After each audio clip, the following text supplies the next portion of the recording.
let's get into the interview before I get off track. How cool is it to have like a lot of the props and everything for people to see here at the Paley Center?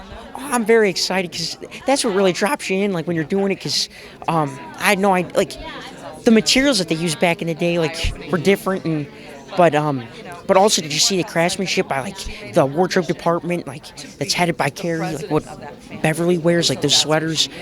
I'm so flappy. That's my favorite sweater. So it's cool to see it back, and the Voltron outfits down there. So yeah, I think it's cool. Just get a chance for people to get up and close and personal, I guess, with some really cool art that's a part of the show, I guess. And I love this show because it reminds me so much of me being a kid in the 80s, especially with your character, because especially with all the Star Wars figures and all the Voltron and everything else. I'm like, even GoBots, and I was like, You had what? GoBots? I had GoBots. I literally had the GoBot machine that were.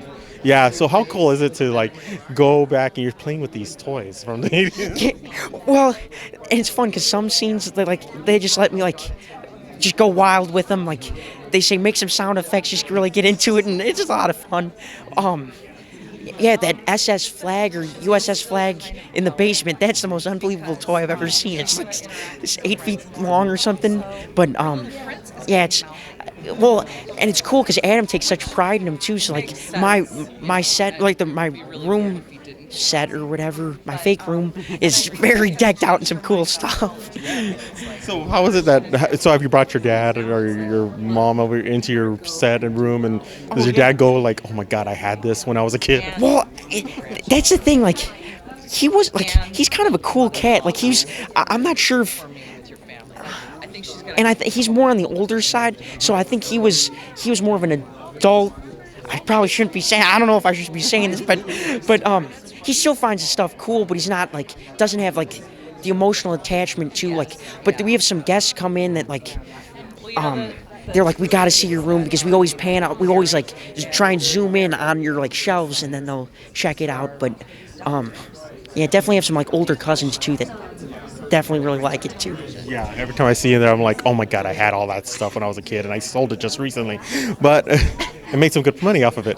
But last question, what was it like the first episode this season you were able to shoot at Disneyland? It's something that not many shows get to do.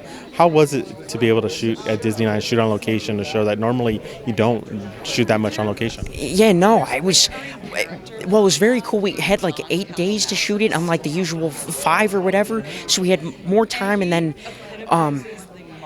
yeah, it was just cool. We got there before the gates opened. So right when it turned light, we started filming, and then people started lining up, and it was cool because one person yelled "Big Tasty" really loud, and that got Troy amped. So Troy was ready, and yeah, it was just kind of something that you'd never imagine you're actually allowed to do. So it definitely felt like an honor, and it also kind of raised your nerves a little bit because you're like, got to get this right, like not a lot of time, and also like all the history that there. So yeah, it was just really an honor.